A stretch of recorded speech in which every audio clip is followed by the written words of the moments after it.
Welcome to the podcast. Cheers. Yeah. Thank you for having me. I'm sorry I was such a flake. No, it's fine. No.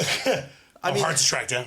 I think that's an important part that I think that I wanted to talk about later in the podcast, actually. Not you being a flake, but more an issue of not having enough bandwidth, right? Because this is something we talk about a lot. But first of all, thank you for being here. I'm excited to have you. You are an incredibly busy person, and I really appreciate you carving out a little bit of time for me.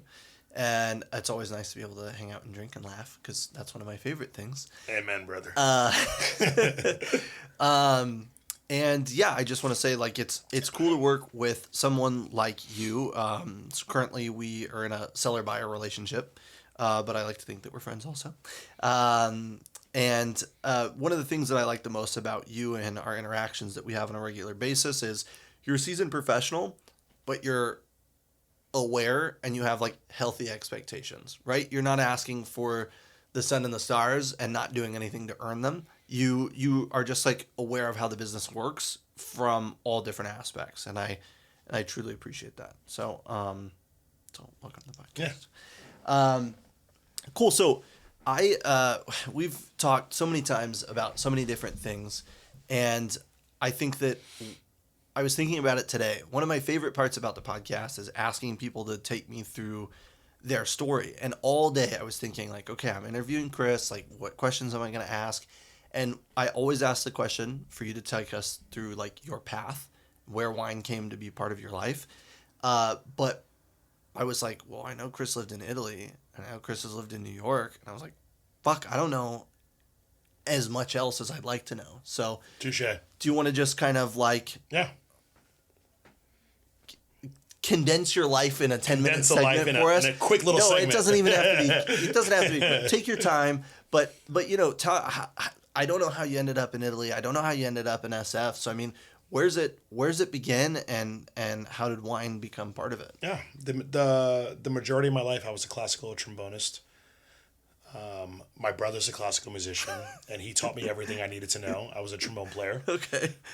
Which is just, it's perfect for me because it's loud, and it's everything that I feel like I encompass as a human, just loud and boisterous. Uh-huh. It came very natural to me. I taught myself how to play. I taught my brother was a professional already, and he used to just come home and give me all the books. He was like, this is everything you need to learn. And if you don't learn this, he would come home and beat me up from college. So it was very much like I had to do these things because I hadn't had my growth spurt yet. I was still like 5'10". And I would learn these things, and it came very natural. And I was like, okay, I think I should do this as a profession. I could probably follow what my brother did. Going into school, you know, I wasn't the best student, but I was always one of those kids who I hated going to class. I hated doing everything, but I could take the test and pass everything. I was always one of those kids. I don't know why. It just worked out. So I got into Peabody Conservatory, which is part of Johns Hopkins. I got a 3/4 scholarship. It was so much fun. I took that, and then I started traveling overseas. My very good friend, who unfortunately I don't speak to anymore, his older brother was part of the... hey, asshole, if you're listening. Yeah. No, sorry. He's in Spain somewhere hiding. His older brother was running St. Mary's College of Maryland, fantastic school. They have a sister school in Alba, Italy. And so they used to bring in ringers. They would basically bring in all these professional musicians to play with their St. Mary's kids. Wow. And that was my connection to Italy. So every summer we would go to Alba, play with this music school, live in Alba for like 2 weeks at a time. And then they started like a school program. And then we did that. This is 2006. I just turned 21. I moved to Alba, and I lived there for a full year and a half almost, studying with the principal trombone of the Italian National Symphony, who was an American from fucking Texas. He was one of the funniest people I've ever met in my life. And just having exposure to the best wines, the best food, and just this amazing lifestyle that I never knew existed. And at that time, and you know, I'm a heavy guy now, but at that time I was like 400 pounds. And it just opened up my whole life to everything. It was a lot of fun. And I never took it for granted. And when I realized I wanted to stay overseas, So we were in we were in Italy, and then part of our time we were spending the time in Zurich and then Germany, and then we were living in Germany for a while and playing in like Munich, but studying in Trossingen, right at the bottom of the Black Forest. And then we knew we wanted to, it's really interesting because like the schools overseas cost nothing compared to American universities. I remember I was actually comparing going back to Manhattan School of Music to get my master's, and 2 years of Manhattan School of Music would have costed me like $140,000.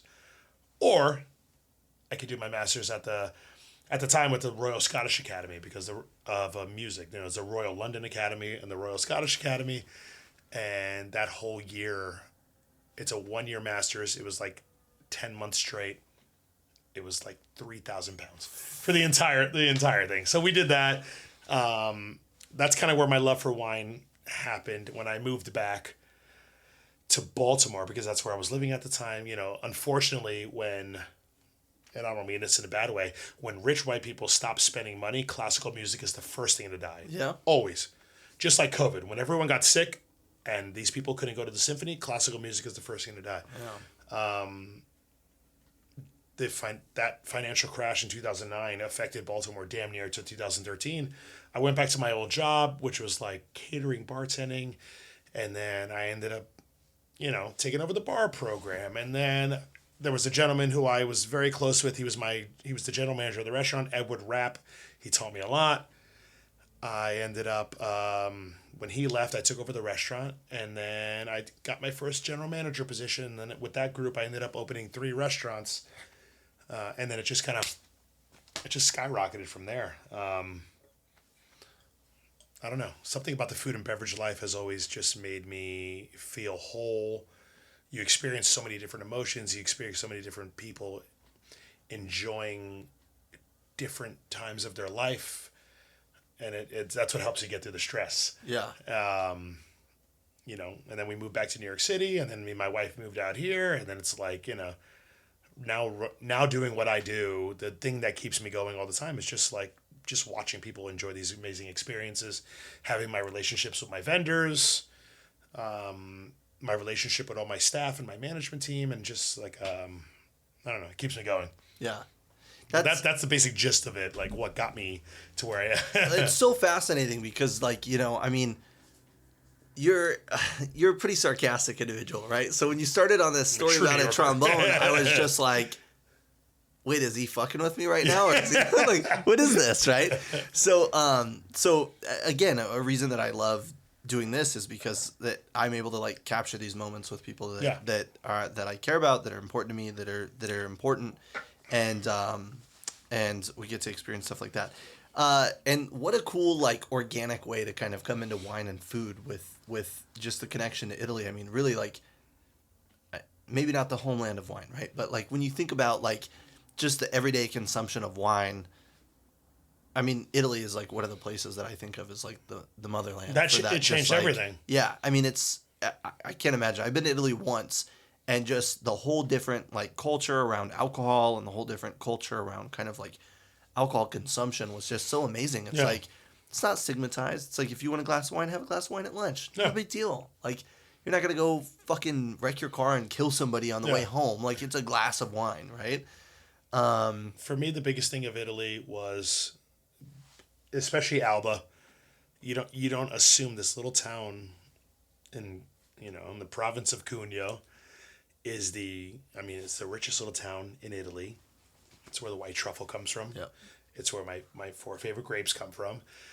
And like in this little town of Alba, there's this amazing cafe called Vin Cafe. And now they've expanded to become so much more. But these guys were our friends for a while. Even when I moved back, when I was in Germany, I would go back to Italy to see them. When I was in Scotland, I would go back to see them. Even still, I took my wife to go meet these guys because these guys in Alba were the nicest humans I've ever met in my life. And the 2 owners of this little cafe in Vin Cafe, the one owner, Umberto, is part of the Vietti family. Oh, I see. And then the other owner, Massimo, is part of Più Cesare. That's funny. So like these guys used to let us go to the fucking vineyards, to the Vietti doesn't have a tasting room in Alba, Pew Cesare does, and it's fucking amazing. I'm and sure. It's old school. What's really cool about Alba is like the Roman ruins are all over the city, and they're very protected. And Pew Cesare is very much like surrounded by that. And it's like I got to experience things where like if I had my knowledge now and my palate and my experience, it'd be my dream come true to go back now with everything that I've done with my life. And these things that I took for granted as just this fat asshole part of, like I didn't know any better. And I didn't even, honestly, most of the time I was drinking like Gewürztraminer. Right. And sweet wines or like Cuba Libres because I could get all this Cuban rum. Yeah. And like I would kill to go back now with everything that I know and the connections and the experience to like, and just redo it. Yeah. Honestly. Yeah. Like a second chance. it's always the hindsight's 2020. You know what I mean? It's like, I'm with you. I think that like if I could go back and do things differently or appreciate things differently, I would probably 100% of the time. But I'm so happy to be where I am now, and I hope that you are happy to be where you are now too. I am. No. So I mean, and then the jump into the restaurant industry or back into the restaurant industry, I guess, in a way, and then kind of that progressive growth upward into management. Is that when you've moved into other roles since then, have you always moved into management roles, or have you had to kind of move into server role and build your way back up to manager? They were always into management roles. Okay, that's nice. That's good. That's good. I remember when, and this is a very specific restaurant in Baltimore. It's called Biriteca. When I was with that company, that they moved me up into every role to the point where I was doing everything for them. The owner of that restaurant, Sasha and Steve, they're like family to me. They put me through college. Other than my parents, are probably the two people I love most in my life, and I wish I could see them again. It's just been a long time. They did everything for me. And so when I left, it was really hard, but I was like, this is going to be the next step, right? It was the hottest restaurant in Baltimore. Everyone talked about Biriteca. And I lied my way into that general manager position. And the owner of that restaurant, he was a famous chef in the 90s. Everyone knows him. His name was Robin Haas. He's since passed. He was he was terrible, man. He was just like, he had a good heart. He knew what he was doing, but he was just mean to everyone. Yeah. He was just mean to everyone. Yeah. He would just like, I would avoid him like the plague. He knew he would come into the office. He knew I was hiding from him. Yeah. I was just like, I'd be somewhere else, like fixing something. That's so funny. Or doing anything. But man, I've never learned so much from someone that I've hated in my life of like, and so, and I took that job, general manager, and I opened up two restaurants. I helped him open up another Biriteca, and then I helped him open up, it was like the first vegan focused restaurant in Baltimore at the top of the, right on the water in Baltimore. We have this, the Visionary Arts Museum. It's this really fucking cool museum of avant-garde, just everything. Local artists. It was one of the coolest places to go. It was one of the top wedding venues in Baltimore. It was really cool. The Ritz-Carlton was across the street. It was a great neighborhood. So I did a lot of cool stuff with them. And then I eventually moved on to a different group. But man, like, he helped me. He made me who I am today. Right. And he's not here to, speak ill of the dead. He's not here to be anymore. Like, he was really mean to me. He would like berate us in the middle of dinner service on a Saturday night. He would show up wasted. Absolutely wasted, and just berate me and drag me around the restaurant and yell at me in front of guests. Like it was whatever. Yeah. But man, I learned so much from him. And he taught me so much at just the intricacies of, just running a successful business, which I feel like, 99% of restaurants could do with that kind of training. Yeah. And he always taught me to run everything like it was my money. And that's like one of the biggest lessons I've ever learned. And if it's one thing, I'm good at my job and no one can ever take from me. I treat every decision like it's my personal money. Mm-hmm. And that's one of the best things I learned from him. But it was tough. It was real tough. I think it's almost necessary to have someone like that in a career journey at some point. We all need to work for an asshole at some point, you know? We all need somebody like that pressure makes diamonds kind of like thought process. It's like, it's not always fun, but like, at least you learn from it. And I've always said, and Bianca, this is a conversation her and I have had many times, is like, sometimes the thing that you learn the most is what you don't want to become or what you don't want to do, you know, and you pick up plenty of great things. Everybody has amazing things to teach us, but it's kind of about like holding on to what you need to hold on to and shedding what you don't need to hold on to, because there's a lot of baggage that comes along with that stuff half the time. You know? And not holding grudges. That's a big one. It took me a really long time to not just fucking hate him. Yeah. It took me a real long time. Yeah.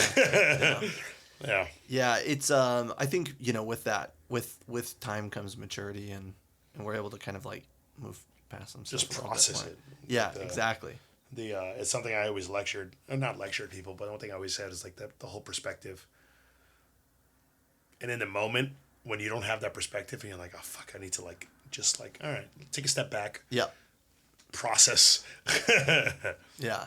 It's a. I read this book by Jocko Willink, this military guy that wrote a book on leadership, and one of the things he was talking about was like leading a squad, and he was like, whenever you're in the shit, you have to remember to like, as the commander, as the leader, you have to take a step back, look up, and analyze the situation, drag yourself out, and then get back down into it, because it's the same thing, you know. Like sometimes you're in the weeds and you're just like, you're like fuck, like how is this happening? Or you're just overwhelmed, and you just have to like take a breath, distance yourself from it for a second, and then go like, okay, it's not that bad. I can do this. Jump back in and do it, you know. But just to have that ability to kind of have that aside with yourself and to kind of like tackle the situation, I think is necessary. Fun times. You've got an empty glass over there. I'd like to pour you a little bit more. So we'll do this a little bit out of order, because usually I reveal the wine towards the end. So I got it on my second guess. You got it on your second guess. Well, and also, you know, I ripped the cork. I poured it for you. You've had a long day. And, Touché. you know, this wine, my favorite thing about this wine is how surprising it is. I blinded a wine from this winery with Tony Kim, and we just, like, totally fucking missed it. Mainly because the alcohol was really hard to pick up. But this is Grenache, but this is Carlisle Grenache from Rossi Ranch, Sonoma Valley. All right, touche. And it's, let's touche. see, 21% co-fermented Mourvèdre, combined to create 345 case. The thing I was looking for, 15.1 alcohol. It's pretty masked, right? I didn't get that on the first. I didn't get that on the first round. No, I mean, I don't think that I would have guessed it was anywhere near 15.1. Also, with all the Japanese whiskey I had today, I was not going to guess that. Yeah, exactly. It was the second round, and it was sitting in the cup for a while, and then I was like, oh, okay. Yeah. I was way off the first guess. One of the reasons why I wanted to open it is because, you know, you're pretty familiar with the Chambers book in general, and this is a winery in particular that is so incredibly focused on Zinfandel most of the time. And I think this was the first time I've tasted their Grenache, and we usually don't get it, or maybe we get smaller amounts, or maybe it's less of a focus or whatever. But, you know, the winery just announced that they're going to be closing, and they said 2024 vintage will be their last vintage of wine that they make. Yeah. So if you think about it, it's like, okay, so 2 more years or 3 more years until they bottle and sell off what they're on. But yeah, so I wanted to share that with you. But you mentioned something about the Japanese whiskey, and this is a conversation that I wanted to have, that I wanted to bring up. It's kind of tied into this bandwidth conversation that I was hinting at earlier. So post-pandemic, I started buying, and I was at Ozumo, or I was server, and then I helped set up some systems in place for the bar because I was just waiting for Boulevard to reopen. And they reopened, but I wasn't a senior server, so I didn't get invited back right away. Not that was their choice, but that was what they were told. They had to invite the people with tenure back. And then I said, oh, okay, I can run the wine program for you. And then eventually they go like, do you want to just be beverage director? And I said, sure. So when I started buying, I mean, I was getting offered like every fucking allocation, right? Yeah. Like Sea Smoke is one that, like, you know, pre-pandemic, you'd get like a 6-pack per year of maybe the 10 or the, what's the other bottling they do? 10 or whatever it is. and you get like a 6-pack of one of them. I was just about the 10. Maybe of Yeah. each. I know 10 is my favorite too. And so, I ended up buying it, and we still had a lot of business travel at the time, and we were selling it. And I ended up, they just kept letting me buy more and buy more and buy more. And I eventually went through 8 6-packs of it before they were like, Jesus. we can't sell anymore Yeah. today. RNDC walked in, and we had done like very little business with RNDC, and they go like, do you want to buy a 6-pack of Ornellaia? And I was like, sure. And I was talking to somebody whose restaurant was still closed, and they go like, oh, it's the dream time to be a buyer right now because you could get any allocation you want. What year was this? 2021. Oh, no, yeah. it was 2020. It was the end of 2020. Oh, yeah, dude. Yeah, and so I was just like, Dream. I was like, that's true, but there were so many other challenges that came along with it. Like, there was no consumer tastings, there was no lunches. Like, I remember I got invited to one lunch, and it was Kokari. No, it wasn't Kokari. It was Kikori, the Japanese whiskey. Oh, yeah. And it was at the dim sum restaurant on the Embarcadero right by Sen's. Oh, fuck. What's it called? On the second floor there? Yeah. Shit, I don't remember. I'll think about it. It's fine. Yeah. Anyways, and we had Kikori. That place is great. It was good. Yeah. Yeah. And we had Kikori and we had Yuzuri, and they made like 3 different cocktails for us off of it. It was great. It was so cool. And it was great to network. And then, it was a few months later, and I wasn't working there anymore, and I went to work for Chambers. And even then, we weren't doing a ton of like portfolio tastings or things like that. Yeah. And there was still a lot of masks wearing, and so like people were a little less inclined to do these networking events. And then I was talking to somebody like a year ago. So I'd been with Chambers for a year and a half, and they go like, this is the dream time to be a buyer. Because there's all these lunches, and there's all these events, and there's all these other things, right? But to me, the counterbalance to this is part of the bandwidth issue that I wanted to talk to you about. And it's like, you can get invited to all these things, but you can't make it to all these things. No. And part of that is something that we've talked about on the podcast before, the consolidation of roles, right? Like, you used to have a SOM in a restaurant. Now you don't have a SOM. You have an AGM, and they're also the SOM or the wine director or whatever, Or you have like a lead server, and you give that lead server maybe a couple bucks more an hour, and they're the SOM on the floor or whatever, And there's all these consolidations of roles, and you have a ton on your plate. Do you think that, in 2019, your role would have been 2 different roles? Because you do so much. Yeah. Oh, man. Back in the day when people were still fucking working, I would have loved to. I would have had probably... Honestly, I would have hired a wine director for the company. Mm-hmm. If I was in this exact same role, running all 5 restaurants, and still having Peter as my beverage director, Yeah. I would still hire a wine director. Yeah. 100%. Yeah. The worst part of my day is curating these lists, and honestly, it's only for the 3 restaurants because I love Peter. We have very different palates, and one of my favorite things about us is how different our palates are and our tastings and what we do. And so I don't get involved with what he does in Danville. We talk about it. I okay the spending, but I let him do whatever he wants. Yeah, great. Our Mexican restaurant is just fucking tequila all Mostly day long, margaritas. which is great. Yeah. It's fucking 12% liquor cost. I love it. It's love a that. machine. It's a freaking machine. That's the money maker. Yeah, it's a machine with like a 30% wine cost, which I don't even fucking understand. Yeah. But the rest of the restaurants, I would love to hand it off to someone, but I just don't have anyone that I can afford to pay where I could trust them, where I need to trust them, because I feel like I've curated something great for what we do. Mm-hmm. And I'm also just bad at, I'm bad at trusting people, and I'm bad at handing off things where I feel like I don't have the time to even train someone to hand that off to. And everyone who is up and coming is just looking for fucking glory, and people don't want to just like, oh, well, let me just go into this role and earn it. I see the same thing with my wife when she talks to me about her what she goes through in tech, and it's like everyone is just I don't want to start where I should be. I want to be where I want to be, and then and it's the same thing I feel like it's the same thing in our world. And while I'm not this decorated som, I have way more experience than 90% of the people that I meet. And I know how to curate these lists, and I know how to, make sure everything I'm buying is what's going to sell. And it really captures the ethos of each restaurant. And like, I don't know, like it's also what keeps me going though. So that's one of the hardest parts. Like I would love to be able to hand off a lot of things, but there's just not a lot of people who are willing to accept these roles when they just want the title a lot of times. Yeah. And that sucks. I don't know, man. It's really frustrating. We have this big like donut in our experience pool right now in San Francisco. I think a lot of people moved out during the pandemic, and we lost a lot of like decorated individuals that maybe Excuse me. would be a little bit more kind of like inclined to do things like that. Restaurants closed and those people moved on. I mean, I was at Literai 2 Fridays ago, and there was Luke Kenning, who used to run run the wine program at Farallon, and then another guy, Rob, I can't remember his name. I feel like an asshole, but he used to run the wine program at Nopa before the pandemic, right?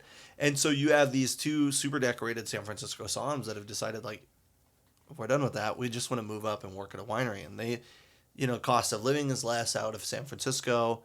They're probably making not more, maybe just as much or whatever, but they can afford at least a comfortable enough living. Yeah. And I think that's kind of what's happened is like, we have a lot of kids, and it's good that people like want to grow, and it's good that people like want to excel and want to move up. But it's also like people aren't really aware of like the whole process of having to pay your dues as much. Yeah. There's like a little bit more of a sense of entitlement, which is maybe because people don't have better choices because all the experienced kids are gone. Yeah. So, I don't know. It's a crapshoot. It's a crapshoot. Certainly. I was excited to talk about like these topics because I don't know, from what I would imagine this podcast to be, and like I've seen the guests on here, and these are all like such distinguished wine people, right? But like no, not all of them. No, are. not all of them, but like people who have done very well for themselves in the city.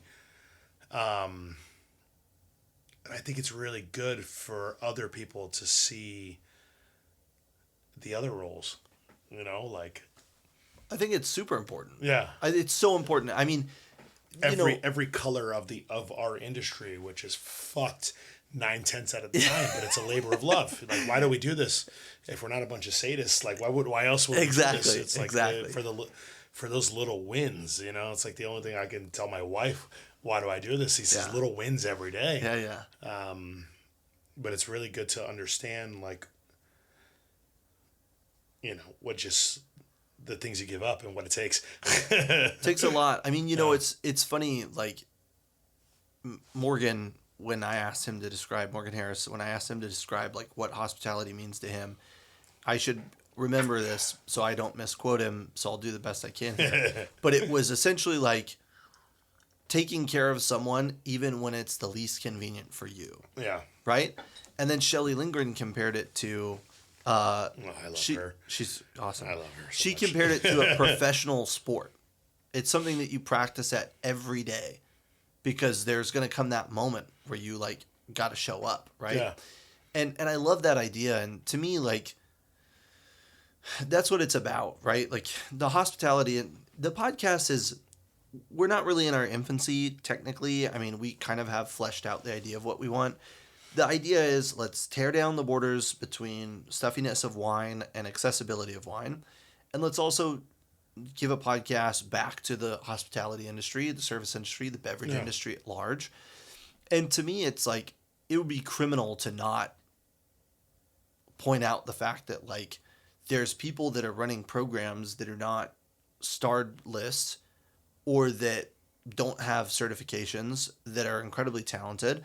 I mean, like that's the beauty of the wine industry. And it's something that I appreciate the most is, some of the most humble people you meet are like world-class winemakers.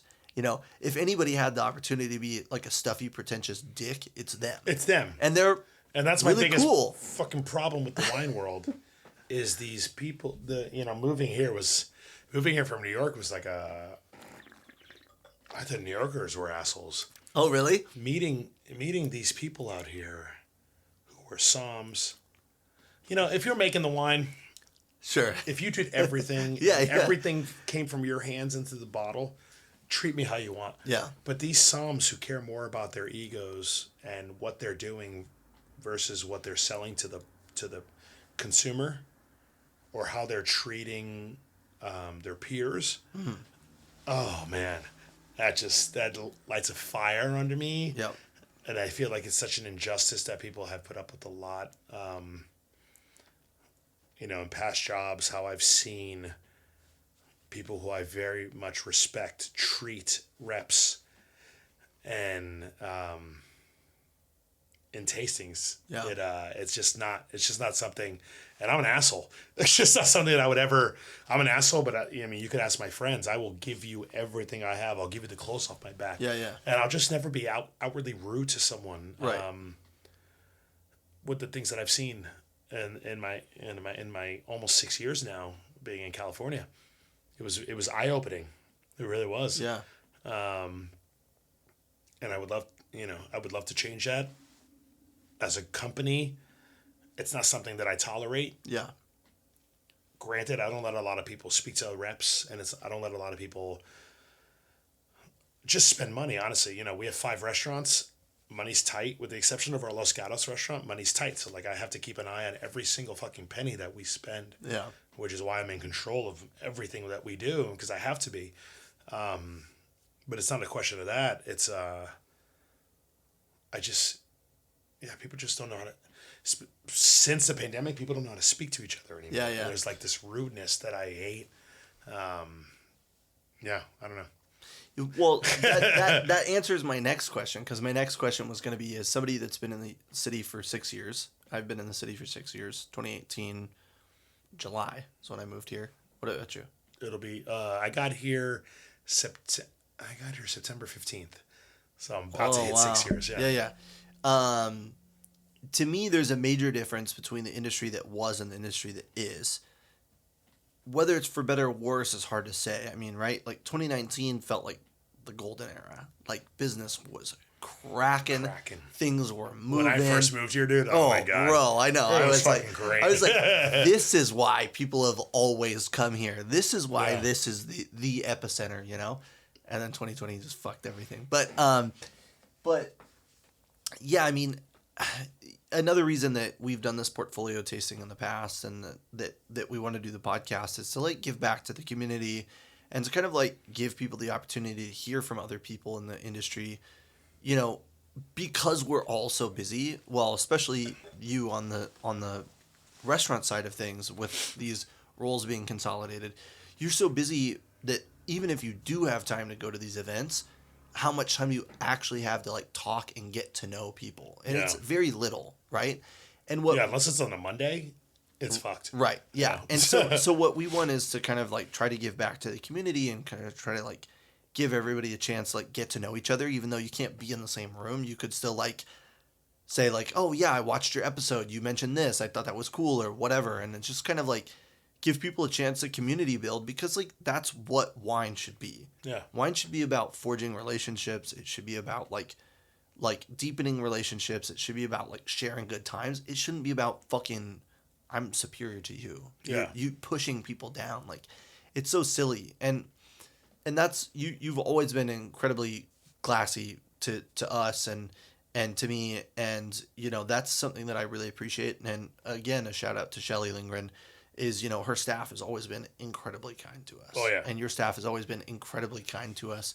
And nowadays we don't really go in and get treated like shit often, at least not me. But I also don't walk in and just go I'm here to see the buyer. Because some reps ask for it. You know what I mean? Yeah, it's so obnoxious. Some reps ask for it. It happens all the time, and I'm sitting there working at the bar, and Yeah. I see someone come in that I don't know. Yeah, yeah. And so if there's one thing I have all my staff trained at every restaurant, is I don't ever give up my information. Right. Or if someone's looking for the buyer, give them a card. Yeah. The info at card. Yeah, yeah. That's one thing they've done well. I will walk in, and even though I know almost all of your staff, and I've been to the transit center location 20 times maybe, I will walk in, I will stand at the host stand, and I will wait for somebody to acknowledge me. I'm not going to walk in. I'm not going to walk past the host. I'm not going to walk past the servers, ignore the bartender, and just come directly to you. Yeah. This is your house. It's your rules, and I'm willing to respect that. And I think that, like, that's also a big part of it, too, is like, not to justify anybody treating other people like shit, but sometimes people need a little bit of reality check. Yeah. You know? So you are currently buying, you mentioned 5 restaurants.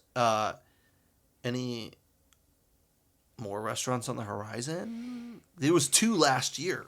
We're still thinking about a new opportunity open up in Los Gatos. Wow. Now that we're thinking about.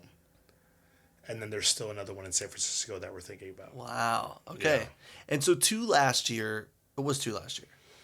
When I met Darren in July of 2022. And I reopened the original per diem. On Sansom. No. On Sutter. Sutter. And then we opened the new per diem February 3rd of 2023. Yep. And then he made me the director in May of 23. And then I opened up the Los Gatos restaurant October 8th of 23. Yep. And so now we have the 5 restaurants. It took a very big toll on me. It affected me mentally. It affected my marriage. It affected everything in my life. Yeah. I was like, I'm coming to terms with it now. Now that I'm out of it, yeah. And now things are like looking really good. Just like with life in general. Yeah. I was like a shitty friend. I was a shitty husband. You had no bandwidth. I was a shitty boss. You had no bandwidth. I had nothing to offer anyone. Yeah. And I can talk about it now. And this is, I think this is good for people to hear because I was like just broken. Yeah. After all that. So now I'm ready to like fucking like, all right, let's go. Yeah. Let's fucking do something. I feel like I have all my energy back. My friend group is back to where I need it. My wife and I are back in like good terms. Yeah. I'm ready to like do some cool shit. So hopefully if things work out, the place next, something new in Los Gatos will open up. Yeah. And I mean, ideally though, another one in the Salesforce Transit Center will work out. Yeah. I mean, all I think about are these restaurants. I wake up 8 a.m. on my laptop, 6 days a week. All I want to do is figure out how to make these places cash flush because I treat them like it's my own money. Yeah. Yeah. It's rough. It's rough. It's fun. I think that your financial dedication to the restaurants is important, and I think that it's something that we have to highlight because it's like, I think that excuse me. Maybe as a general consumer, when a general consumer sees a wine program and they look at price on the wine list, and this is also something that Morgan touched on, they look at it and they go like, why are they charging me so much for the wine? Yeah. But it's not the wine. It's the glassware, it's the lights, it's the air conditioner, it's the labor, it's me. All those other things. It's my cost. Exactly. It's right. It's exactly. I mean, like, and I'm not some decorated fucking song, but it's like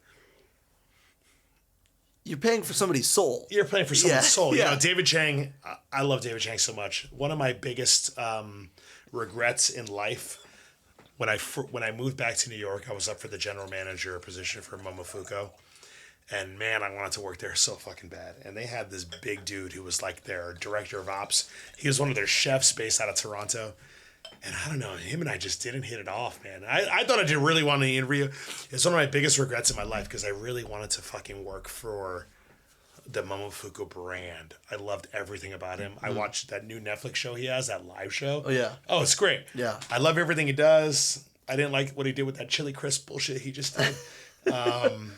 I just respect him as a human. I love the ugly delicious, and I love his concepts about what food should be. But one of my favorite things he talks about recently is like, how are we as a restaurant, as restaurateurs, as just hospitality, like how are we supposed to react to the rising cost of things? You know, like we can't just keep raising our prices. Yeah. It's the same freaking thing. I'm not some decorated som. I'm not an MS. Yeah. You know, I got my CWS. I worked really hard for everything I did. I don't want to be in any more debt than I have already from my my undergrad, my GPD, and my master's in music. The last thing I ever want is more debt in my entire life. Yeah. But I know the real world situations, and I know how hard it is to program these wine lists, and how like trying to find one good Sauvignon Blanc by the glass, like a true Napa Sauvignon Blanc by the glass, or even a good cab by the glass, is getting fucking impossible. Yeah. And let alone when I'm trying to match it to what every decision I make for the wine list, every decision I make on the beverage side, and Peter included, because he really is my right hand, is based off of the food. Yeah. Everything I do, I try to match off of what we have 5 restaurants, and I have 3 fantastic executive chefs, and I have 4 amazing general managers. And every decision I make is based off of the things that they do, and things that like what we're trying to sell and what the program is doing and this and that, and trying to like match everything to what they're doing is getting impossible. And it's like, I know other buyers feel this way, but like the public doesn't know this. And it's like getting so hard to just have these amazing by the glass programs. And also I don't want things that are like, that someone can go to Safeway and get for $4 because it's a Gallo product, or it's a Constellation thing. It's like, and it's getting harder and harder to make these eclectic wine lists based off of the food that aren't shit. That's like I love Darren, the owner of the company. Him and I get along great. He entrusted his entire company to me, but he hates how much focus I give on the wine lists, and he hates how much I give to the beverage program. And it's like, it's a lot, Well, and that's also where you make more margin. Yeah. So the beverage program is where the attention needs to be given. Yeah. We can't raise our prices on the food anymore. We lose every dish that goes out. You're just losing money on the food, on the food side of things, especially on fuck proteins. Vegetables cost more than the proteins at this point. It's like what I see on my it's nice because we're not corporate, but we have these systems in place now that I've been fighting for the past like year and a half, where I almost look at every single invoice that comes in every single day at every restaurant, and I match these prices, and I'm like, dude, what the hell? It's real produce, and I'm buying avocados from you for $72, and why are you charging me across the street at Hermanas $48, and why am I in Los Gatos it's $52? Like, no. And like, so I literally look at every single invoice of everything we buy. It's maddening, and I want to rip my hair out, but it's like, I feel like it's the only way to do my job properly. And it's like it has to become an addiction. I don't think you can have this many restaurants and the person looking over it can't be like a lunatic. I don't know any else to say it, and I think my wife would agree, and it's like, I can't sign off. I like, there's just too much to do. And there's too many moving parts to not be just a crazy person. I think that like people don't really understand, as far as, again, general consumers. I know a lot of people do, but there's so much that goes into a restaurant, especially restaurants that are open for lunch and dinner, right? There's so many hours that there's people within the facility that somebody has to be responsible for. And all of those hours that place is functioning are hours that you have to be worried about stuff. And not to mention, like you said, getting deliveries, getting produce orders, getting wine orders, getting everything else that comes in, and wanting to monitor those costs. And to touch back on something that you mentioned, building these programs has got to be incredibly challenging, because not only are you not on the floor selling the wines every day, you're basically playing the telephone game, right? The manager's telling you, people like this, people don't like this isn't selling, this is selling. Or you're looking at inventory every month or week or however often you do inventory. Just product mixes, man. The beauty of Toast, I just look at all the product mix. Yeah, exactly. I have to. Yes, and that's one of the great things about technology and all these other programs that are available and products that are available to help us kind of streamline things. But like, it can't be easy. I mean this with no rudeness at all, but to be so detached from your program, but also have so much care about your program, because you're not there selling every bottle at every table. So like, I can't. We're not those type of places, right? Yeah. Well, and not physically, it's impossible. And physically impossible. Yeah. So it's also like one of those things where, I mean, it's just adds like a whole nother level of complexity. I try to do as much education for my staff. I write these, I call it my wine Bibles. Okay. And I work very, very hard on them. And there's a lot of cursing in there, and there's a lot of highlighting. And I take everything. So when I first started with the company, we didn't have like. I was like, what training documents did you have? And then nothing against Darren, but they didn't have anything like that. Yeah. So I have my food matrix. I have my wine matrix. Peter has his beautiful cocktail Bibles. Love it. And like, the wine matrix, I spent a lot of time. My wine Bible for Per Diem Sutter was 48 pages long. Oh, Jesus. And I wrote the entire fucking thing. You didn't just copy paste PDFs. No, and I wrote everything. Yeah. It's like, why do I buy this wine? What do we do? No, when I got like into specifics, like here's a little blurb about everything you need to know about champagne. Yeah, then I fucking Sure. Yeah. I'm fucking writing that Right. when the internet's beautiful for that. Yeah. But like, why did I buy this wine? Why do I love this producer? Why do I buy Aperture? Why do I buy Tyler? Why do I buy Christum? Why do I buy all these wines? Because I don't want to deal with other people when I have this beautiful product that I've known for years, and it works with what we do, and the price is great, and you need to sell it because of this. So literally, that's what I write. And literally, they're like 30 to 48 pages long of these fucking Bibles that I know none of my staff reads, that I kill myself on. I know Peter reads it because he was always like, you know what? I learned something new. I didn't know this about. That's great. I had no idea about like this specific thing about Barbaresco, or like, you know, that's my favorite thing when someone's just like, holy shit, that was really good. I I'm really like, appreciate this. Yeah.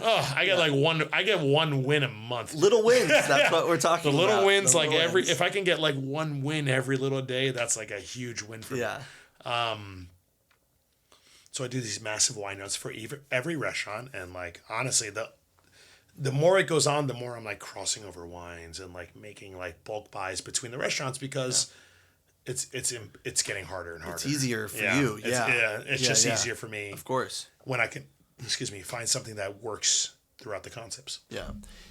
This is a question that's maybe less applicable, but just kind of like a brainstorm idea that I'm having right now in this conversation. So if it's not an interview material, that's okay. We can cut it. But have you guys thought about having like a commissary kitchen that you purchase things from, or have you thought about having like one central space that you purchase things from that you can distribute out? I know wine gets difficult with the licensing and things like that, but like it's another restaurant group that I know of that has like a food commissary where they ship all the food to and then prep it and then ship it out to the others. But I'm just thinking, while you're getting all these... It's a restaurant? Yeah, it's a restaurant group. And so I'm just thinking, when you're getting all these avocados at different prices, obviously the biggest challenge that you have is how far spread the businesses are. Yeah. You've got Danville, you've got Los Gatos, you've got SF locations.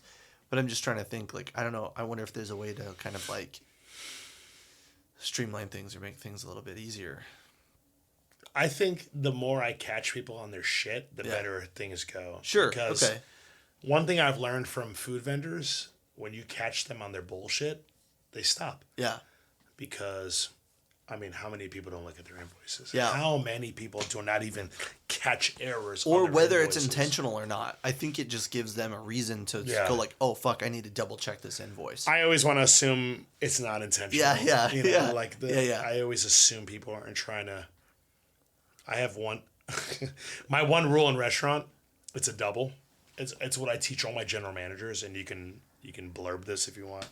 I assume everyone is stealing from me and trying to fuck my wife. Yeah. It's with the same thing yeah, seriously. Yes. No, that's seriously. good. That's my good. male general manager, female general managers, I tell them the same thing. I assume everyone is stealing from me or trying to sleep with my wife. Yeah. Yeah. That's how I run the restaurants. Yeah. And that's something that the gentleman taught me in Baltimore. That's great. That's so funny. I mean, it's everyone's always trying to steal from when you find a way to take away the temptation from everyone, you run a much more successful business in general, and no matter what it is. It just I mean, everyone has a different style of temptation. It's just like that was one of the biggest things that ever stuck with me for like being an operator. Yeah. I think that's another thing that's like whether you love your staff or not, you just always have to approach with that mentality of They're human. like they're humans. Yeah, exactly. I mean, I remember I was at my first management job, and there was this dishwasher, and he would just get his teeth kicked in every night. We sold pizza and soda. It was like very much like it was just like a High pizza volume, house. yeah. Yeah. And you know, on like summer weekends, we would do like 550 covers or whatever. You know, it was like very busy.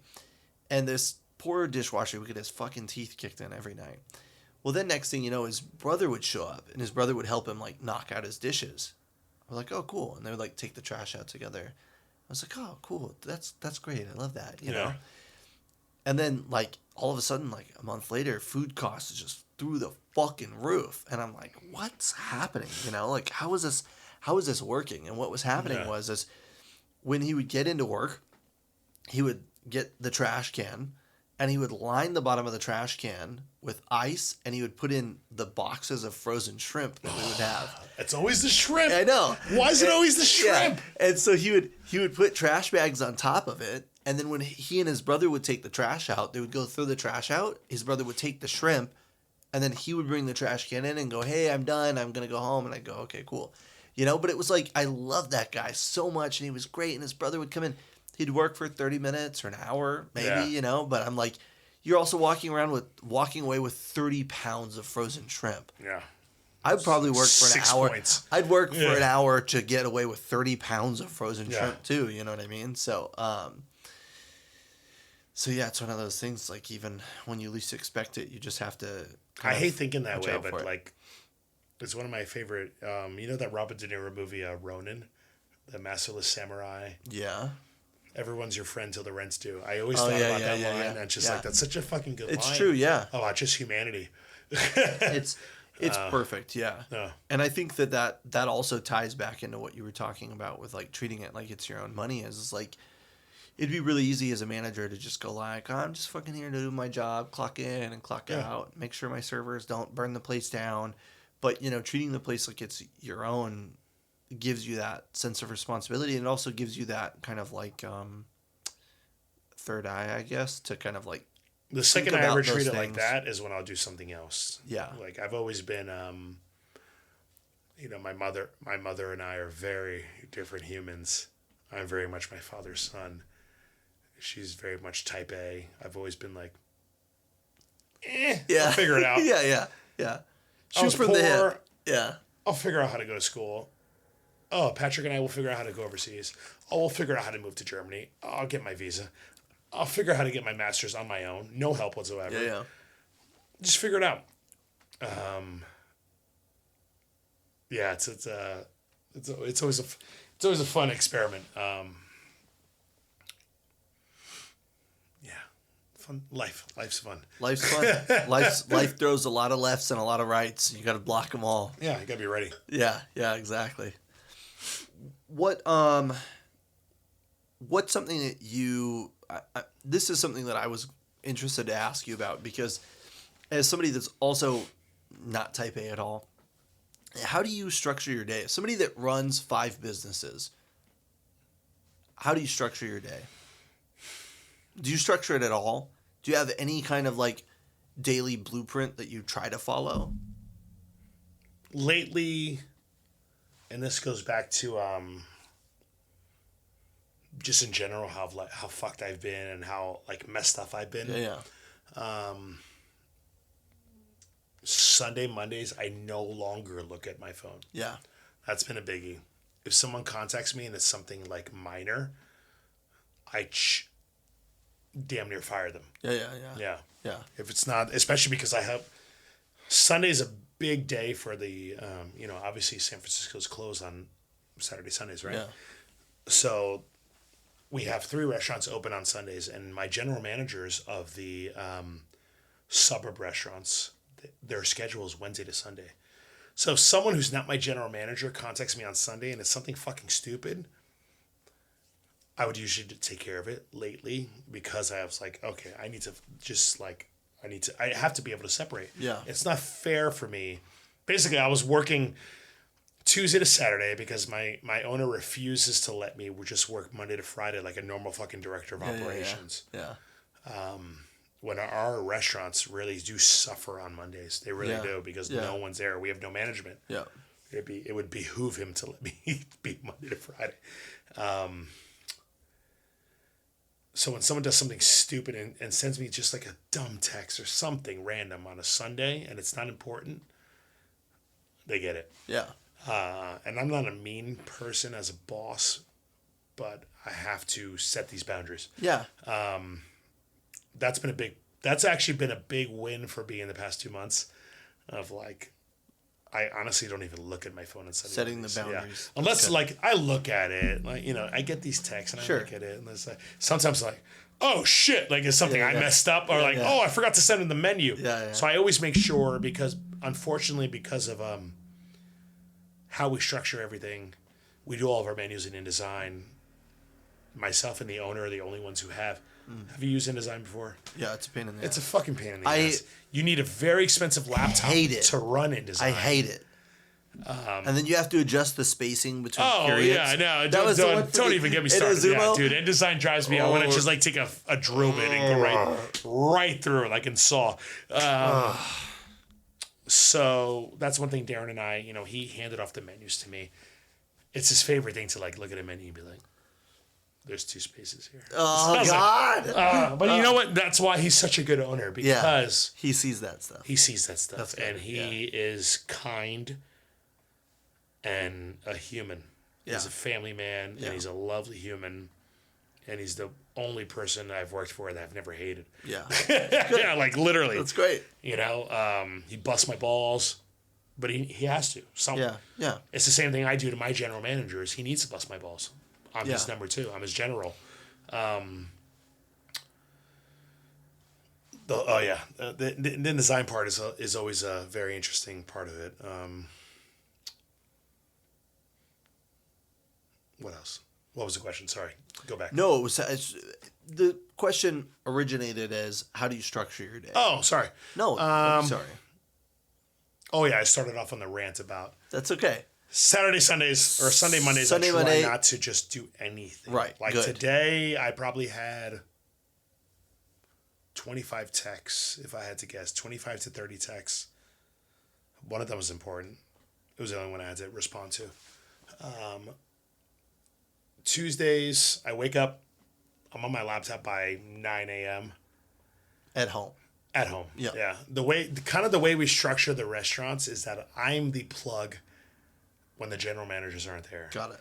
So like on Tuesdays specifically is my very long day, right? It's just me and Peter at Harvest all day long. Yeah. So we have the 2 restaurants across the street from each other. There's no manager on duty. I'm the host. I'm running food. I'm going across the street running food. I'm checking on them. I'm back and forth all day long from open to close with Peter. And the only saving grace is that we have Taco Tuesdays. And my chef, he's the sous chef for Harvest. On Tuesdays, he makes the best fucking food. That's the only saving grace. Yeah. So Tuesdays are a wash. The hardest part about my job is that like now, because I have 10,000 emails that I need to get to, 5 restaurants, I have 5 email addresses. The hardest part of my job is like keeping up with the admin stuff. Yeah. Tuesdays gone. Now that I'm back to my normal schedule, I'm in San Francisco Wednesday, Thursdays. The way we kind of structure the San Francisco restaurants right now, because we're so slow, is that Naomi is understaffing the restaurants. Mm-hmm. So when I'm there, I'm usually bartending. Helping do shit. Yeah. So Wednesdays, Thursdays, gone. Yeah. Fridays, I'm in Los Gatos the entire day. I get to Los Gatos by noon. I leave at 10. I don't get home till fucking midnight because there's always construction. Yep. Fridays are the absolute worst. So then there's Saturdays. Saturdays, I'm the opener for Harvest and Hermanos. I'm the opening manager. My general manager gets in around 12:30 to 1, and then that's when I start doing my admin work. So you get roughly 8 hours of admin work a week. And then I just fucking... Despite the role I have no time a predominantly admin because role.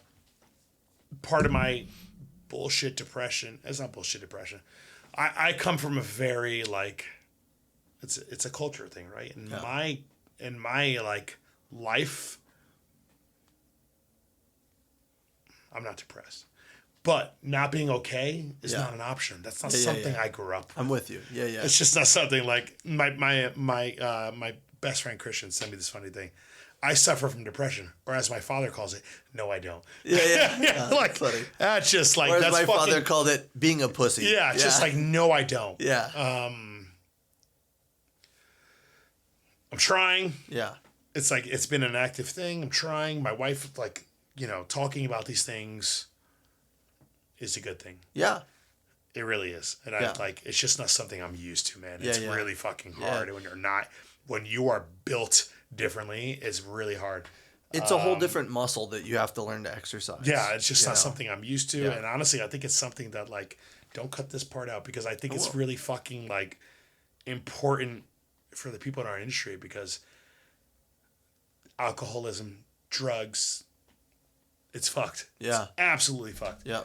And I'm a perfect example of that. The amount of, like, extracurriculars that I do to feel okay. But talking about it actually is making me feel better. I'm trying. Good. Things are good. Yeah. I feel like I'm at the darkest part of the tunnel. Yeah. But setting those boundaries and like trying to honestly lean more on my general managers. I feel like I'm very lenient as a boss. Yeah. Yeah. That's probably another one of my like. I should be a worse boss, but I don't want to be what that other gentleman was to me. Right. And I think that's why I'm not lenient, but I don't want to be that. You have a little bit more of a fear of becoming that. Yeah. Yeah. Well, I really appreciate you sharing this with me. It's great. And I think it's super important that we talk about it, right? Because like, it's very easy. First of all, the hospitality industry is a very taxing, trying industry, right? We give so much of our happiness and so much of our positive attitude and so much of our joy and so much of our energy to guests, right? When they come in, it's all, hey, welcome, how are you? Yeah. And even if it's bullshit, it's effort, right? But like you're saying, sometimes just making somebody's day is the little win. And somebody saying, hey, I had such a great time, that's the little win, right? So it's not bullshit. It comes from a good place. But, additionally, I think that, like, especially when it comes to, like, a salary position, because this was always the positions I found myself in, you give way too much. And you have to create those barriers. Yeah. You have to create those boundaries. And if you don't, it will consume you.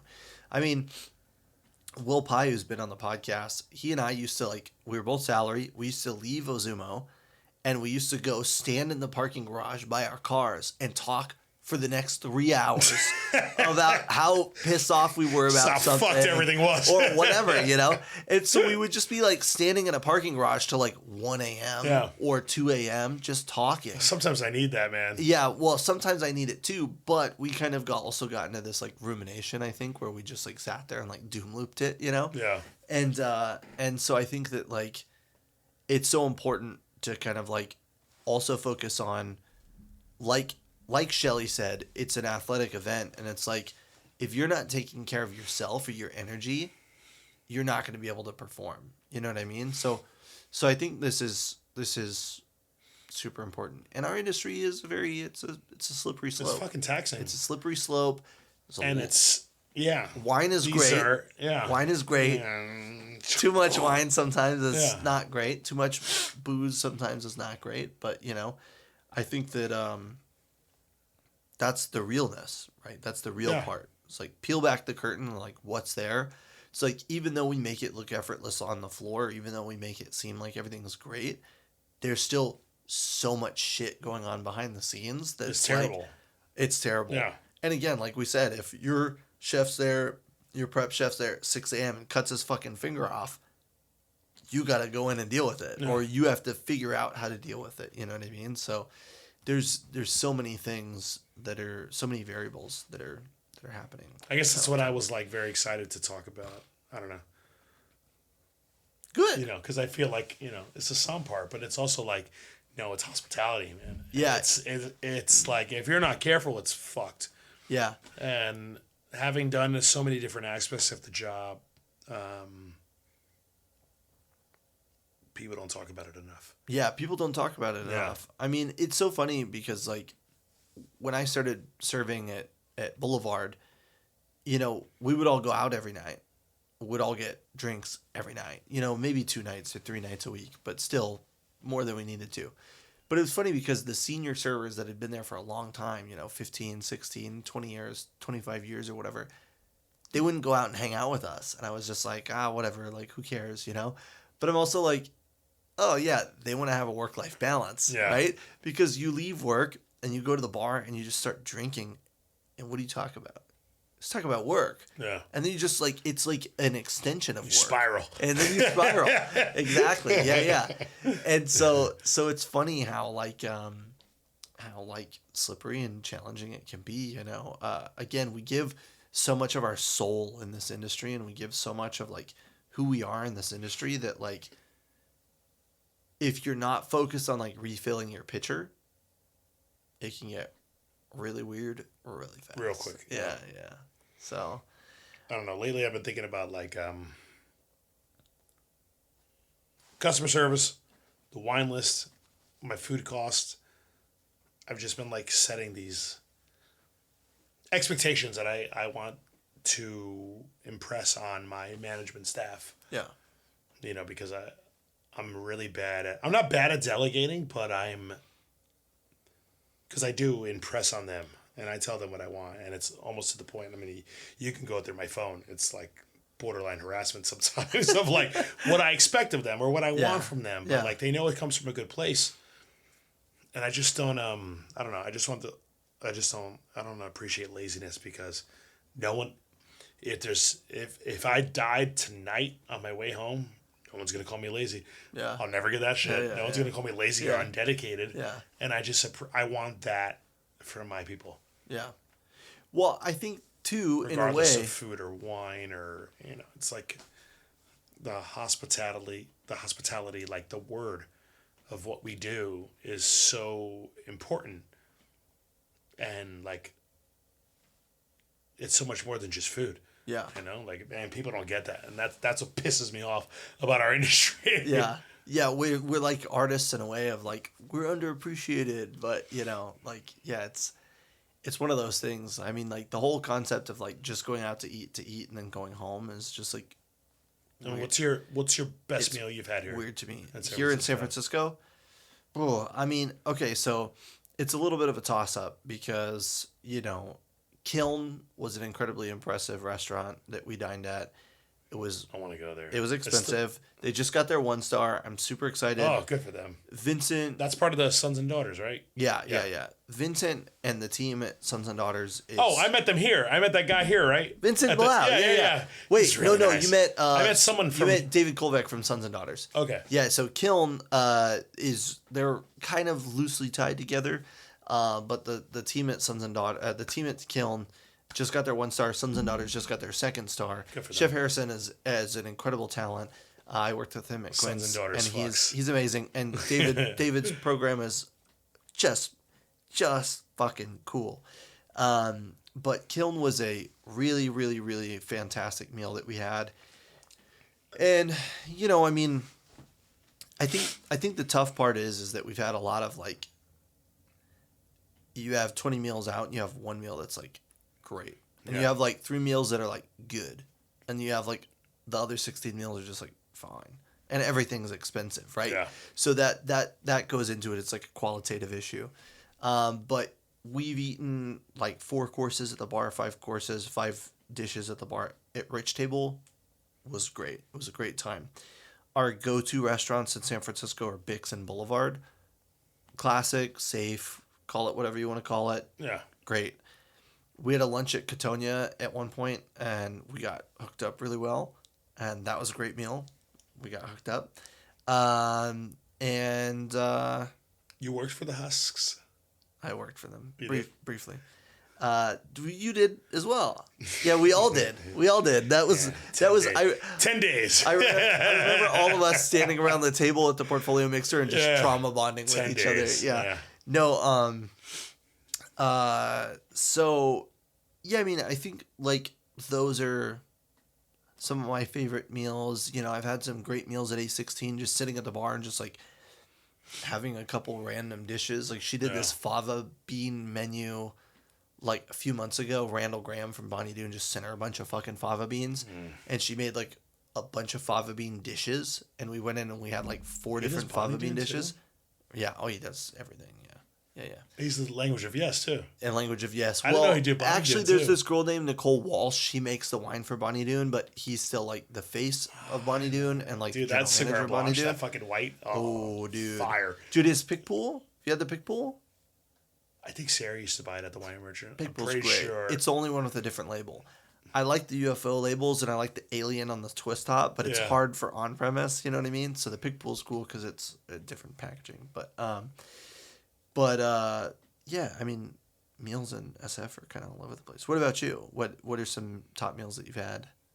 The best meal I've had here so far, because we've been knocking out all the Michelin restaurants. Yeah, is Lazy Bear. Oh, Lazy Bear was and so we've done Atelier Cren, we've done Saison, we've done a shit ton of the 1 stars. Yeah, we've done Angler. Lazy Bear was the best meal I've had, with the exception of this past trip to Spain, where we did the Cocina Hermanas, the 3-star Michelin in Barcelona. Yeah, that was the best culinary journey I've ever been in my life. Wow, that's a whole nother thing. Yeah, Lazy Bear was the most fun I've ever had eating. That's great. The wine list, the management, the fucking head som, the executive chef. How they do everything. Yeah. Writing on the books. Yeah. Talking about every meal. That wine list is a fucking playground. I know. For people who just love wine. It's been. I spent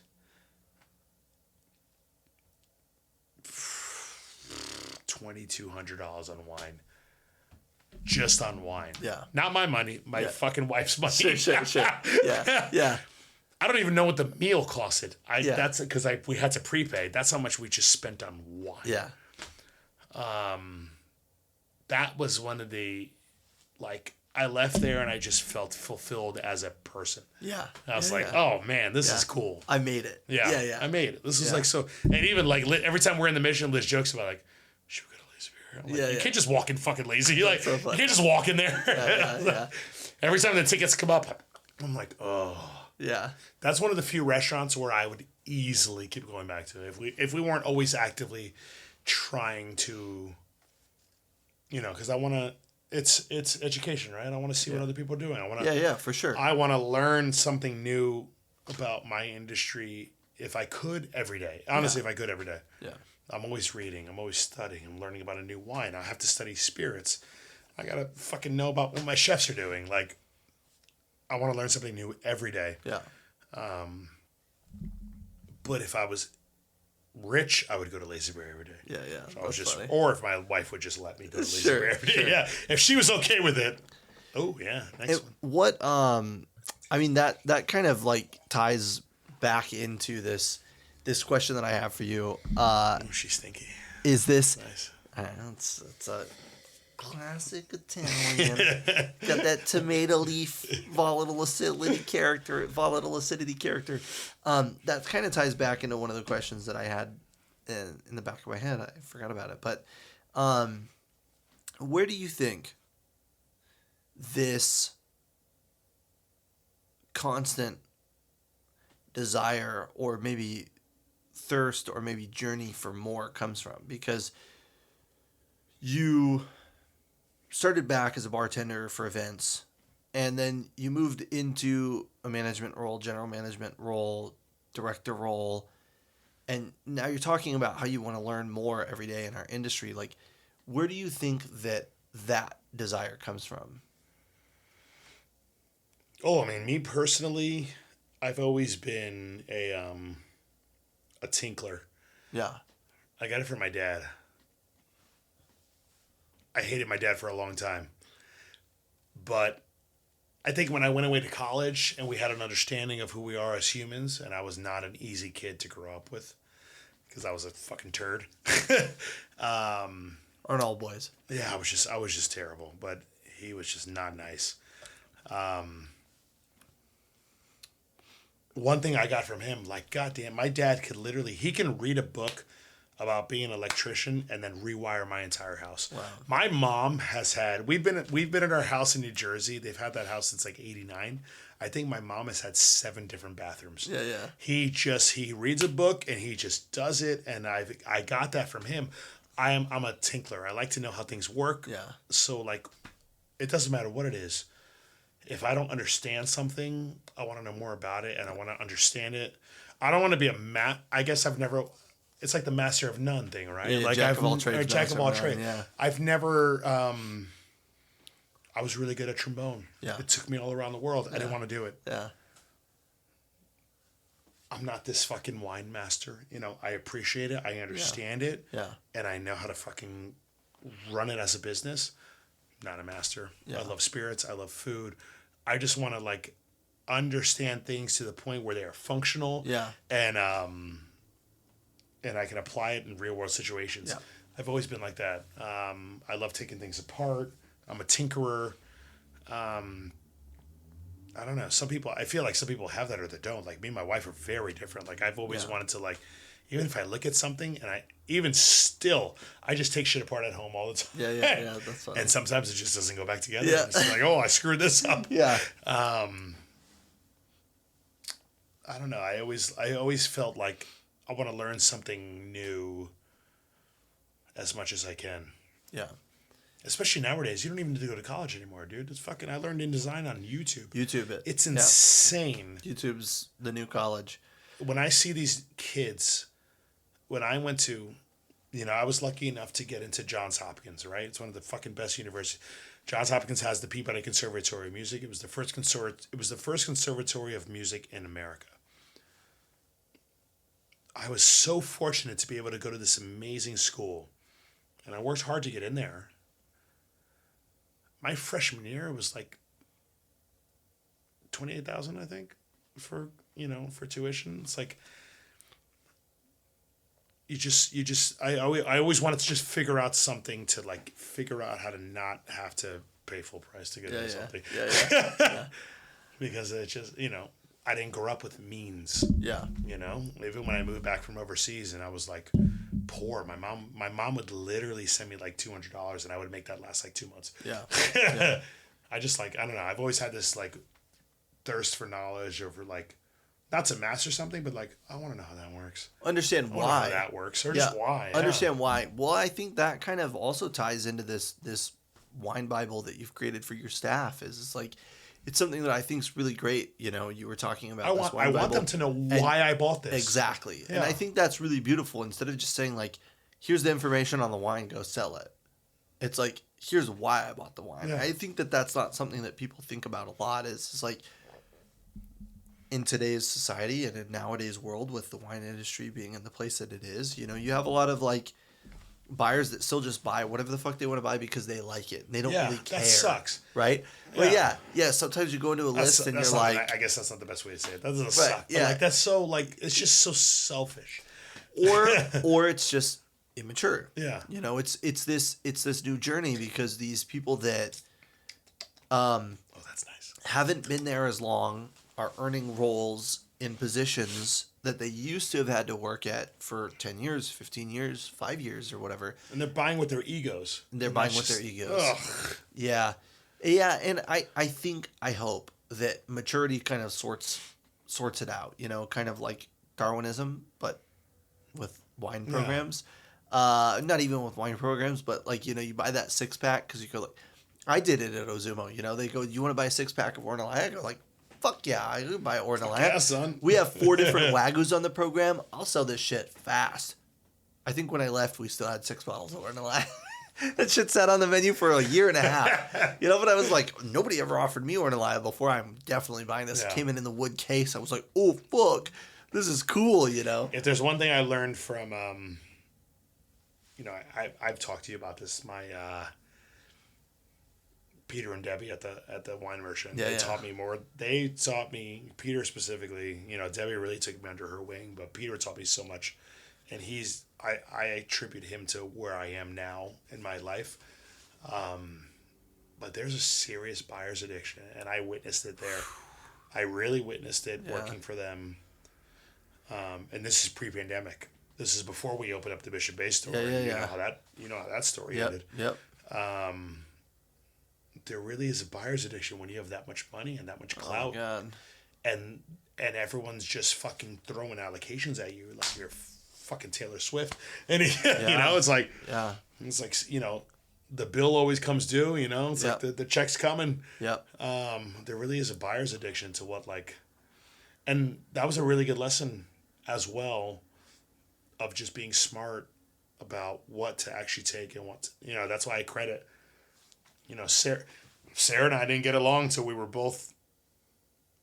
I wasn't under her and we were both general managers because it was really hard because she's fucking hard-headed. I'm a cocksucker. I'm just a terrible you know, like we were like these two fucking forces. Yeah. And at the time I didn't realize I needed to learn more from her, but in terms of management experience, if we cut the wine out, I knew what I was fucking doing. I'm like, I know how to run a business. Yeah. But if you add the wine back in, that fucking woman is like the encyclopedia that I learned so much from. Her brain is like a beautiful mind, dude. She's like, I respect her so much. I tell her all the time. Yeah. I learned so much from just her speaking. And she talked about the buying addiction too. Because she, you know, she had to like she had to push against that, right? Because she was in charge of the mothership. Yeah. The Ferry Plaza was the mothership, and she was so in charge of everything, and like. It was very nuanced how she did it, but it wasn't easy because you know when the bosses want to do what they want to do, what are you supposed to do? Can't really stop them. What are you supposed to do? It's like it's their money. Yeah. It's okay. Who's up? No. That's a hard thing to do, and I've gotten into that battle multiple times where you have to like tell your bosses like, dude, fucking cut it out, man. Like, seriously, like, I'm here for a reason. Yeah. Stop. Yeah. Yeah, I think that's kind of... It's not an easy conversation to have. No, it's not an easy conversation to have, but it also kind of speaks to, again, not necessarily in a bad way, but kind of a sense of detachment, right? It's like maybe they're watching everything else on like this sense, or they're like so involved in like this aspect of the business, but they just go like, well, I want this thing, so do it. And you're like, wait a minute. Hold on. It's happened to you, right? It's happened. Oh, of course. I've fallen. It's happened to me so many times. I'm just like, give me all the Yamazaki tea you got, son. Yeah. I'll take every. And it's just like, fuck. What am I supposed? You know. It's weird when it happens. It's weird. I always think of Lord of the Rings. That's what always reminds me. Yeah. The greed. Fucking the greed. Yeah. Yeah, it's a tough one. Okay, cool. Well, we're getting to the part where we should start wrapping it up a little bit. I rant. Sorry. No, don't be sorry. No, it's great. I'm happy. I also am like, I gotta pay attention to the time. I don't want to keep you too late. You gotta make the drive. So, a couple questions. So, one, if you could tell me what hospitality means to you in a couple sentences. You know, what does hospitality mean to you? If you need time to think, I can always just drink wine. What do you think? I always think of hospitality as, you know what? I feel like it's changed because the 2019 consumer and the 2022 consumer are fucking night and day. Yeah. And I say this to my wife all the time, and people that are not in the industry do not understand the juxtaposition of like this person versus this person. Yep. And how different things are now and how angry people are. And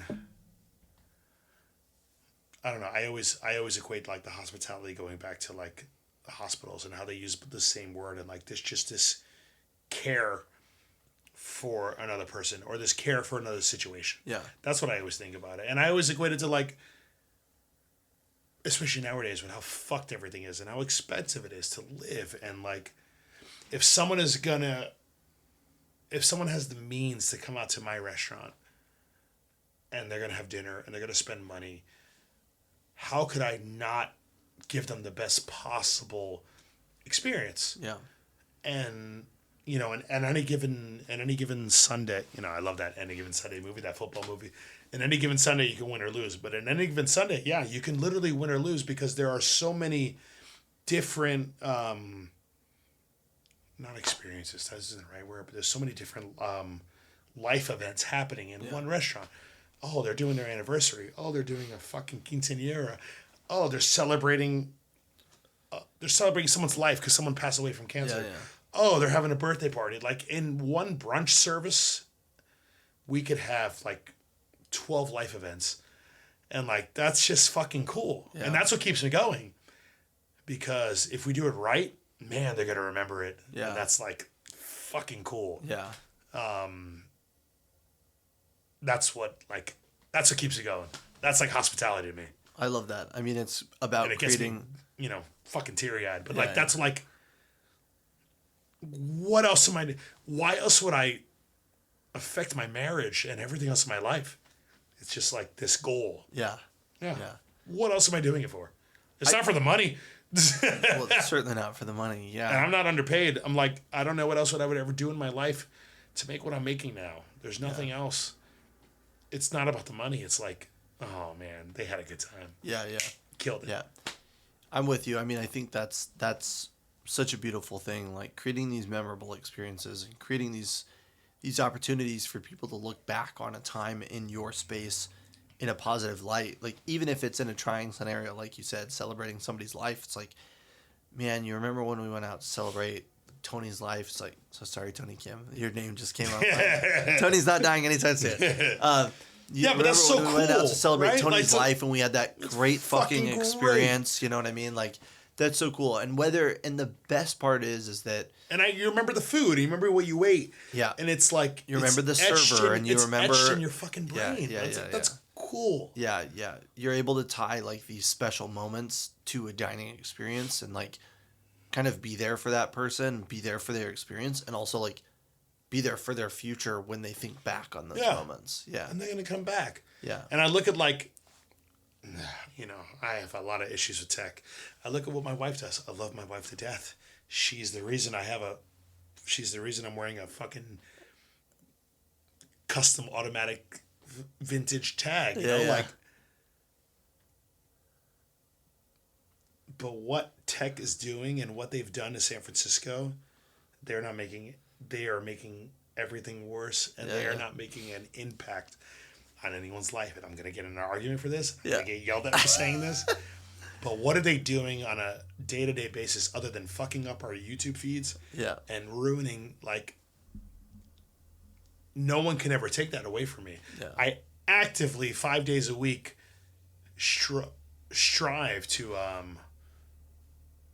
make like a memory, like a cool memory. That's cool, man. Like I always think about it like that. I'm like, dude, even if I do like 2 a week, they're gonna remember what we did, and like that is cool. Why else would we do this terrible job? Why else would we do this terrible job? And I think about, and that's why I only buy from my vendors that I want to hang out with. You've been a blessing. Thanks. Your fucking wife, I mean, goddamn, how much wine do I buy from her now? Yep. Jesus Christ. She's got some good books, you know, and like, she's a force. Yeah. Southern's unfortunately a force Southern's a devil you have to know. Yeah. My Skarnik rep, you know, just my Gravitas guy. Yeah. I just want to know the people that I know, you know, and I want to make sure they're okay, and they make sure I'm always okay, well, fuck, you make sure I'm okay, I make sure you're okay, I make sure the guests are okay. It's a fucking win, man. It's symbiotic. Like there's not a lot of things that are like that nowadays. Yeah. Of like this, like, oh cool, we're all okay. Yeah. For a second. Yeah. Well, okay. For a little bit, we're all 5% okay. Of the like, that's time. a win, man. Yeah, exactly. Considering how depressing shit is nowadays, I always look for little wins. Yeah. I think it's the only way that we're... Even like taking a break, I always ride those lift bikes. Yeah. A little break every day. Just hop on a lift bike. That's like a win. Let's go cruise. Just something. Wind in the hair. Yeah. Yeah. Especially right now. Fuck. We all need a little win. Yeah. Not enough of that. For sure. Any closing statements? Anything you want to impart on listeners, or any tips or advice, or any closing thoughts? Don't be an asshole. Don't be an asshole. That's good. Buy from the people you want to buy from. Yeah. I don't know. Yeah. You know me. If it works for the restaurant and it works for us as a relationship, Yeah. that's all I care about. Yeah. There's a lot of people who have studied way more than me, and they have no fucking experience. I mean, how many people do you know? A lot. Who have no fucking experience. What's like the kids? This brainiac, they can tell me the soil of this fucking car lot. Yeah. Who the fuck cares? You have no idea how the world works. Yeah. Like, listen. Just listen and learn and build relationships. So my favorite. That's all I want to do is build relationships. Some of my favorite times at Quinn's was when they would hire this kid like fresh out of like hospitality, restaurant hospitality school or whatever. And they'd come in and they'd never worked anywhere in any restaurant before ever. And like somebody would grab somebody's ass and they'd go like, "Did they just touch their butt?" And you'd be like, yeah, you're lucky you didn't touch his dick. I'm smelling it right now. Yeah. So that's the world that we live in. So and then surround yourself with good people, man. Yeah. I think that's the challenge. Yeah. That's the big one. And Naomi, I mean, you know Naomi. She's my best friend. Yeah. She's my rock. She's a G. You know, she runs my 2 restaurants. Her and Vince from Trattoria Contadina are very close too. Yeah. So I know that you guys met, but you guys would totally get along. Peter, I mean, fucking. Oh yeah. Who would have thought 2 degenerates would meet and then be this close? Because Peter, you know, he's a jazz percussionist too. He went to Berkeley. No way. So like, him and I are ex-musicians who went into the hospitality industry, and we both have this completely different view on the beverage program, and it's just so beautiful and symbiotic, and it just works. Yeah. Like, you can't pay for that shit, dude. That's so cool. It's like it's so cool. Yeah. It's like you're making music. Yeah. Yeah. Gay music. Okay, Chris. Cheers. Cheers. I appreciate you so Thank much. you for having me. Thank you. I hope this makes the cut. It will.